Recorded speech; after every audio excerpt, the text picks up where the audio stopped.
let's cast our minds back to when we were in school. What rewards, awards, etc. do you remember getting? Did you have like award ceremonies and things like that? We had, I think when I started in year 7, we had something called commendations. So Yes. did you have something Yeah. similar? So if you absolutely smashed like a particular piece of work, for example, or you'd consistently put in loads of effort across like a half term, the teacher would write, it was like a green coloured certificate, because I remember I used to line my bedroom wall with them next to all my favourite like 90s boy band pin-ups, but that's another story. But so commendations is something. Apart from that, I got some book tokens for some of my GCSE results where there was like this very big award ceremony. Book tokens. Yes, but I couldn't tell you which books I actually redeemed them for. So that's actually probably not a very good story. Okay, honestly, yeah, that wasn't the best story. But honestly, everything you've just said there, memories have just come flooding back. So we had commendations. I don't really remember what happened with the commendations, but I do remember getting book vouchers and book tokens, and we used to get these paper book tokens if you did particularly well in exams or in particular in each subject. But I found some book tokens that I got from when I was in secondary school, and I realised I hadn't spent them. Are you serious? I've literally got them in my bag right now. I feel like you're just making this No, up. genuinely. So I found them in my drawer a few months ago, and I thought, oh my gosh, I haven't spent these yet. But they're those physical paper book tokens. They're not even like, these days you get the little the card. Like the card. No, you need like the old paper school one. paper. And I found them and I thought, oh my gosh, I need to actually use these. So clearly I've just put them away and like treasured them, and I just forgot about them. So it's like taking them out of a time capsule. I've got them in my bag. I actually put them in because I thought next time I'm out and about, but I keep forgetting to use them. Let me show you. Okay, yeah, try and find them. But also, like, what's the point? Because they must have expired by now. Okay, let me see. Oh my God, look, this is literally them. Have a look. Oh, this is so old school. I love it. But I think book tokens are not notorious, that's the wrong word, famous for they don't expire. They literally don't have an expiry date. Is this true? But look, the bookshop they've been issued from doesn't even exist anymore because it shut down like 10 years ago maybe. That's sad. So these are very old, let's just say. But they look like they're brand new because they were just sat at the back of my drawer. Oh, I've just seen it says on the terms and conditions at the back, there is no time limit for the exchange of national book tokens. Yes. Even if they're like 50 years old. 50. Just had to get a bit of a dig in there. Shall I just keep them and like give them on to the next generation and see what happens? Although in the future... No, just go to a bookshop and buy like a good summer holiday read for yourself. That is literally what I shall do. Yeah. All right, You just wanted a bit of validation. That was always what you were going to do. You just wanted me to reaffirm that on air. That what I was going to go and buy and spend that book finally. Yeah. As if you were going to give them to anyone else. I'm a generous guy. Yeah, okay. Yeah. Welcome back to another episode of Operation Education. I'm Pritesh Raichura. I'm Neena Sharma. Speaking of rewards, our scenario from last week was about whether schools should get pupils to swap points they earn in their lessons and out of lessons for material things like pens, what other things like chocolates or sweets or other prized possession items like vouchers and things like that. So there's a kind of, it's interesting, isn't it? Because they are all physical material goods. Do you think it's a good idea to give pupils the option of swapping them? Will that increase buy-in, motivation and transform culture in schools? I have loads of conversations with this actually with teachers and school leaders. I think the first thing is to go back to the praise point, achievement point on merit in itself and the awarding of that. So just as kind of just reminding ourselves of how to make sure that we're maximizing kids' motivation is, yes, it's really important to give that kind of reward and praise, but it's really all about the delivery of it and ensuring it's all that warm, specific, named praise, right? So that's kind of like the prerequisite in order for it to like land really well. So the contrast of that would be if teachers are saying, yeah, there's a point for you, or if a kid just think, well, here, take 5 points, good stuff, and that's it. That's not going to be as effective as savoring the moment when you award the praise point in the first place, or the achievement point, whatever we're calling it. Exactly, because that first non-example you've demonstrated, it's almost like a checklist that they're ticking off, or I've given that praise point. And when something is like that, if you're just doing it like a checklist, then the kids just check out. So absolutely, as you said. That is I knew you'd like that one. I've been saving that up for a while. If there was no relevant point, I would have just chucked that in randomly. Months in the planning, that one was. Yeah, literally. So we've kind of established that. So that was just a quick like reminder recap. So yes, you're awarding that point. You're delivering it in that warm, specific, named praise. And then, so the question is... Well, actually, sorry to interrupt there, but it's also when you're giving it, is it actually earned? Oh, yes. Or is it just given out very liberally just because, you know, oh, you lot haven't had a praise point in a while, here's one. Or even things like, oh, do you know what? Everyone's been working pretty well. Let's give all of you a praise point. That, I think, it seems like everyone is going to be loving their lives, but we've talked before about group praise versus individual named praise. So I think that's another prerequisite, perhaps. Yeah, no, absolutely. And this idea about, you know, you have to rise to my standards in order to really deserve it. And exactly as you said, individual praise rather than that collective praise. Yes, a good reminder. So before schools think about what they do once the pupils have been awarded the praise, you have to get those fundamentals right first, because it doesn't matter what the rewards and the prizes are afterwards. If the delivery of the individual praise points isn't done well in the first place, you're just missing out. It's like an opportunity lost that is there for you to save and make the most of and really build and secure really high winning hearts buy-in from the pupils in your school. Exactly. So then let's imagine that we've nailed that. So we are we're awarding kids those points and delivering that warmed, specific, named praise and doing that super well in a way that motivates the kids. So then the question is it necessary to take it to the next level? What are your thoughts on this? Yeah, so I think even just before answering that straight away, in an earlier episode, we talked about tick sheets and how even if you don't even have the points, the reason that giving ticks without any points is powerful in and of itself, because it's not the points that is the most powerful thing there. It's the named praise. It's the warmth with which you give it, and it is the connection you build with that individual named pupil, and then feeling recognized, seen with that concrete thing that's reinforced. That is the culture building moment. So if a school isn't doing that and they're focusing on the points rather than the delivery of the praise, it's almost like it has become like you say, a checkbox thing. It's like a surface level thing. So I think first thing I would say when to schools is what is your priority? The priority and the goal ultimately isn't let's get a point system working. The goal is how do we get culture in the school stronger? So that has to be your starting point. And so it's that lens through which I would analyze the next question, which is what do you do with those points?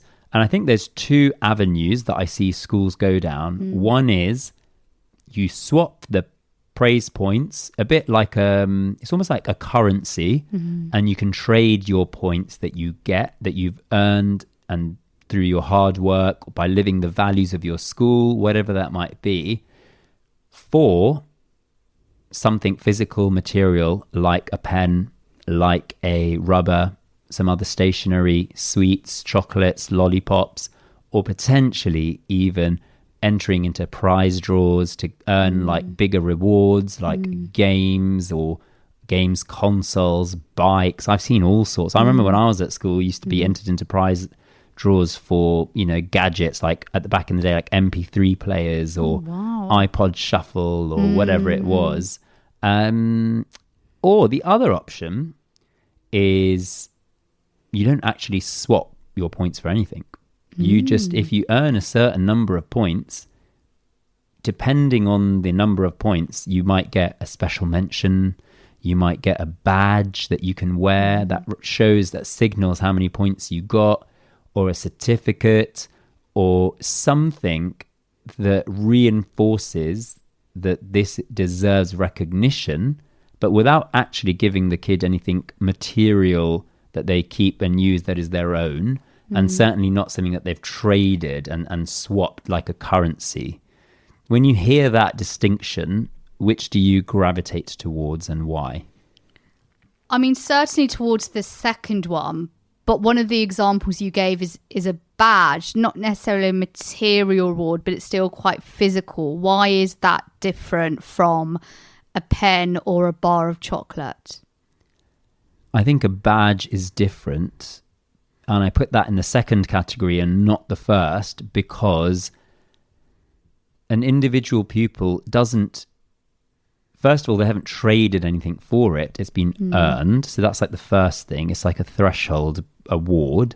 But second of all, it's something that you wear as part of your school uniform. So you might wear it on your bag or your lapel, whatever your uniform might be.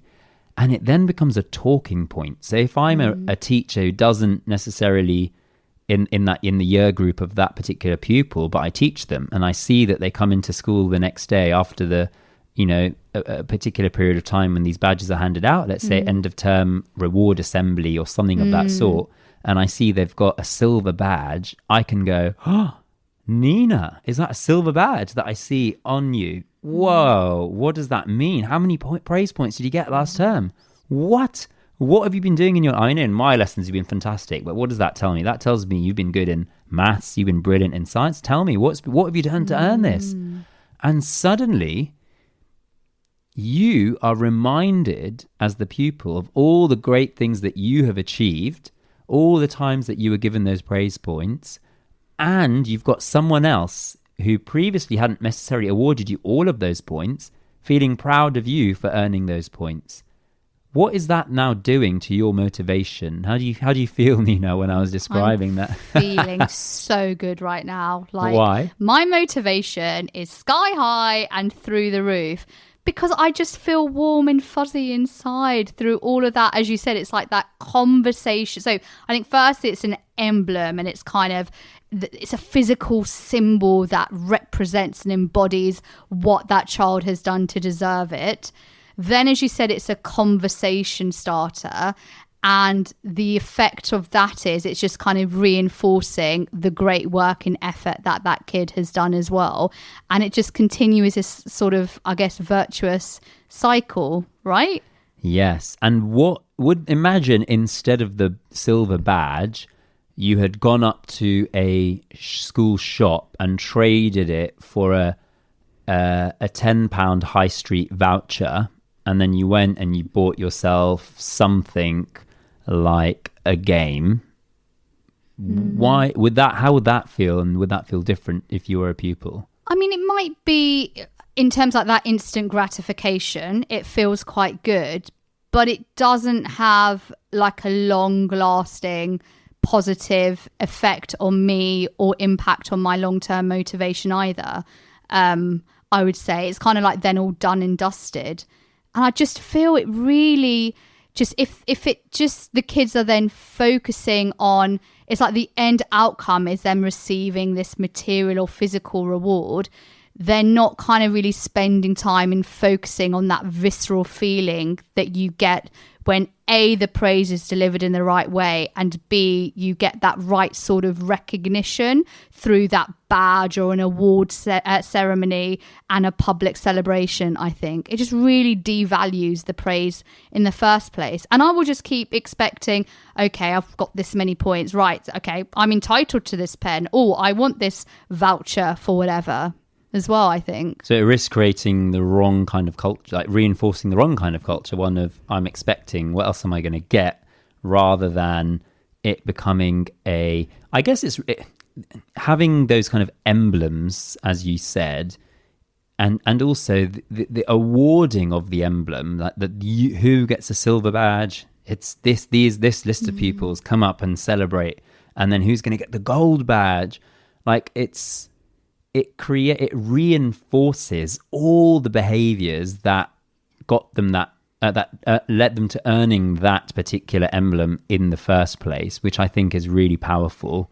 And it allows that public celebration without detracting from the original reasons that emblem was earned. So you're reinforcing hard work. People who are getting this award have got it because they've worked hard, they've shown kindness, whatever the values of the school are that reflects those. And I think it's much easier to do that around a kind of something that isn't material, that's not tradable. It's got a certain amount of value, and that's it. It's not just a pen or a £5 voucher. It is a badge. The honor and the pride and the joy associated with that, it's not tradable. It is in and of itself worthy and earned and deserved. Exactly, in and of itself. And I love this idea about using all these ways to reinforce the original desirable behaviors that led to that praise and reward being delivered, because pens run out and you can scoff a piece of chocolate in a few seconds. But what is so long lasting and therefore more meaningful with rewarding kids in the other way that we've suggested, it's the emotional feeling, it's that visceral feeling that you get when you are acknowledged and recognized and celebrated in much deeper and less superficial ways, I think. And fundamentally, kids value what we value. So if we are united as like a staff team and we make a really big show and dance of showcasing the kids who really deserve this type of accolade, then that in itself is going to drive them and motivate them to want to replicate those same desirable behaviors, so they receive the same reaction and response from their teachers. That is just so well put. And it's just making me think the two scenarios there are, in one scenario, let's say a kid is getting a £10 voucher. In the future, or other pupils seeing that pupil being awarded, they're thinking, I want a £10 voucher. Or I'm lucky, yes, I got the £10 voucher. But with a badge or a certificate, the kids aren't buzzing about the certificate itself or the badge itself. They're actually buzzing that it's the teacher recognized me for this, and I can now take this and show my parents, and they will recognize me and my hard work for this. So what's motivating one pupil is, I want £10, rather than I want to earn the admiration of my teachers, because these are the people I respect, and if I have their admiration back, then that's a really great thing. Or I want to make my parents proud. Is it easier to do that with a £10 voucher, or is it easier to do that with a certificate or a talking point, a badge? I think there's a difference between the two, isn't there? For sure. Are we just being party poopers though? Not giving kids chocolates and sweet treats and lollipops and lots of just, prizes and all that. And cavities. And cavities and lots of dentist and orthodontist appointments for life. Yeah, I think, look, I don't think there's the occasional sweet treat, I think might be fine. Like, I'm not saying never give them any sweets or treats or anything like that. But if you can give, the admiration is worth far more. Like, kids will get sweets and treats. They get that when they have, in the canteen, they'll get that. But will they get recognition, admiration? Which one has more value? In my mind, based on what you said as well, you can scoff down that chocolate in a few seconds. The thing that's going to give them long-lasting joy, like if I think back to my school days, I still remember the award ceremonies, the standing up, that your name is announced, or, teachers would, with the commendations that you said, I think they would sign them in your diary. It's just all coming back to me because I haven't actually thought of the word commendation in a while, because that's kind of gone out of fashion, isn't it, a little bit? But then you'd have that in your diary, or if you got a certain number of commendations, you'd get a letter home signed by the head teacher, and that would come through in the post. I know these days it's all done by email, but the post would come and you'd see you'd see it's from the school, and you're like, oh, I hope this is good from the school. And then your parents would open it and you'd be like, wow, the head teacher's written with this. Look, they've signed and your name's on. You got 3 commendations or whatever it is. Like that is just doesn't compare to. I'm sure there's loads of times I got chocolates, but there's no one time I remember where I got the chocolate. Like nothing springs to mind, but I can remember the letters. I remember there used to be postcards that were posted home, and you would get the postcard through and you'd read it. It would come through the post box and you'd read it straight away, and you'd think, oh wow, I got a postcard from my teacher. Like I actually remember those moments of watching the post come through, or you see it in the pile, whereas I don't necessarily remember a random chocolate that I might have received. And I think that's a good point. And actually it's probably easier, isn't it, to have a system where you're converting these praise points into more sort of monetary or physical objects, isn't it? As opposed to being able to really upskill all teachers so that they're confident to deliver the praise point in the first place in a way that is so impactful and powerful for the kids. And working in a school where all teachers are able to not just treat this as that checkbox, but something that just adds so much value in and of itself. Like we know that's the ideal, but we also know we're realistic. That's not easy, right? And we talk about consistency. It's not really enough for a maths teacher to be renowned at a school at doing that super well, but actually, the science department aren't that great at it. Like that is also going to have an impact on that student's motivation. So I can see how it's easier and more straightforward. It's a simple solution. Let's just kind of, let's just chuck money at a problem, really. Yes. That reminds me of a blog post that I read a while back by Ruth Ashby. I don't know if you've come across this. I can't remember the exact name. It's something like Pointable Things. Okay. And she talks in it about how leaders often will, I think this is the gist of the blog, I might be misquoting or remembering, but how leaders can sometimes kind of do things because they're easy to point to and say, look, we're doing something to solve a particular problem. But actually, whilst we can tick it off and point at it and go, look, we're doing this, we're not actually measuring whether it's having impact or whether it's actually working.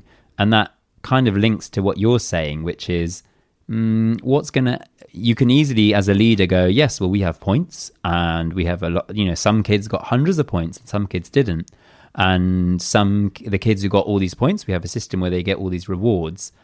But actually, that's the easy bit. It's easy to implement that in one sense, but is it actually changing culture on the ground? Are the kids more bought in at your school after the rewards or compared to before, or compared to another school down the road that's not using that reward system?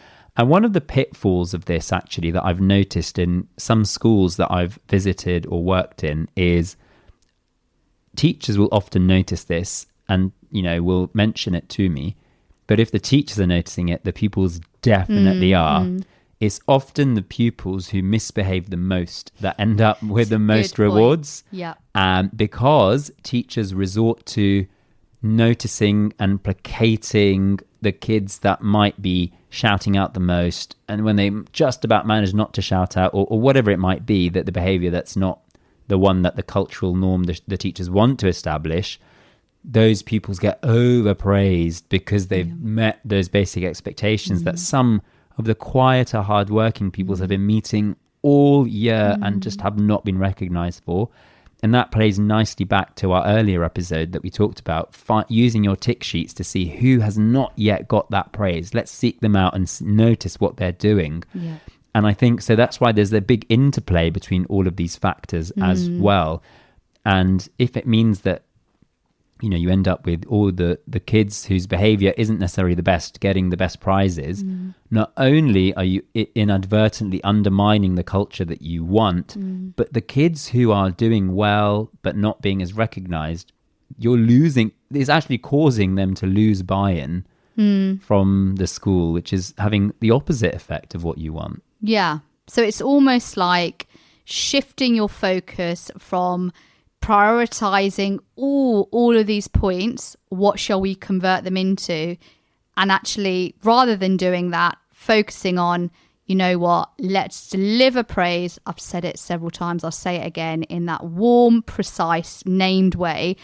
And great reminder about the tick lists as well, and using them as, like, I think the phrase you used last time, as a heat map of the lesson that then supports you to narrate the story of the lesson at the end. And if you can put all your resources, your time, your effort and energy into ensuring that all teachers are consistently using these particular strategies, then I think it'll be very interesting to see that the impact that has in terms of positive behavioural change and habit formation for kids, and classroom and whole school culture as well. And thinking, is it really necessary now to convert these pens into a £50 Amazon voucher? Other online retailers also available. Classic. And a side effect of this kind of decision making will be you could save tons of money at your school. Yeah. Like, if you think about the number of vouchers... Would you like to maybe hire an extra, like, English teacher rather than spend it on, you know, thousands of lollipops or whatever it might be? Yeah, quite so. And if you can just pass on some of those savings to me, that would be great. Oh, yeah, I'm not going to turn that down. No, but it's true. I think, you know, when you think about, take the exercise of adding up all the monetary rewards that are given out in this way. Good point. And just invest 5% of that into some badges and certificates, and use the rest of the money to hire potentially whatever it might be, to do something that's higher impact. What a great tip we've just shared with schools. Yes, we should write this down. Absolutely. Okay, so we've thought about rewards, we've thought about the option of having kind of swapping them monetarily for monetary stuff, and then versus having these emblems. Just a final quick question. Well, it might not be that quick, but in terms of awarding these, what's the good frequency that you might refer back to points that pupils get? Would you be doing this every day, every week, every month, every half term? What kind of things? Or is it different things you do at different frequencies? Yeah, I think that's a really good question. And I think a lot of that will depend on the current systems that exist in your school and the structure and format of your school day. So, for example, I think at different frequencies is great. So starting on a daily basis. So if you have a form tutor system, then celebrating the number of points that the top students or top tutees in your form group have achieved at the end of that day, and having that positive celebration, I think, is really lovely. If you have lineups at your school or greetings, that gives you an opportunity that punctuate the school day. That's another good opportunity to give that public shout out as well in front of the year group. A lot of schools have weekly assemblies, but I like the idea of sort of the constant reinforcement. So building and culminating in something such as a big end of term rewards or celebration assembly that really recognises the kids who have been the most consistent in earning the highest number of points as well. I think that's really, really motivating. Brilliant. And if it is the case that when leaders look, or even a teacher looks at the number of points and they think, it's really all the pupils who's often misbehave the most that seem to have the most points, what advice or suggestions might you give teachers that notice that in their own logging of data? And what advice might you give to leaders for kind of tackling that? Yeah, I think it's really useful to to be monitoring this, and form tutors will have access to that data where they're narrating those positives. But leaders in particular, I think having an overview and an oversight of the individual teachers in your department, and how, I think a lot of it goes back to kind of tick lists. I've done this myself earlier on in my career, exactly as you said, to placate students who tend to be not the best behaved, but you're so relieved and you do feel a sense of pride. Oh, okay, they've managed to meet this particular expectation. But then if you're disproportionately rewarding them above the other kids just because they're quieter, but they do the right thing all the time, then obviously that's very problematic. So I think everyone needs to have responsibility and take ownership over how they are praising and rewarding these kids. So every individual classroom teacher, but heads of department leaders need to have oversight over what's happening in those different areas as well, I would say. Yeah, that data speaks to a training need in the school, for sure, that then leaders can address. To wrap up this episode then, first of all, we looked at praise and reward culture in schools as a whole, and we discussed how the most important thing to get right first is how are teachers giving praise in lessons and around the school? Are they delivering it warmly or are they not? Are they actually giving it only when it's earned, or are they giving it as a way to placate pupils that might be more likely to misbehave, and this neglects some of the quieter pupils?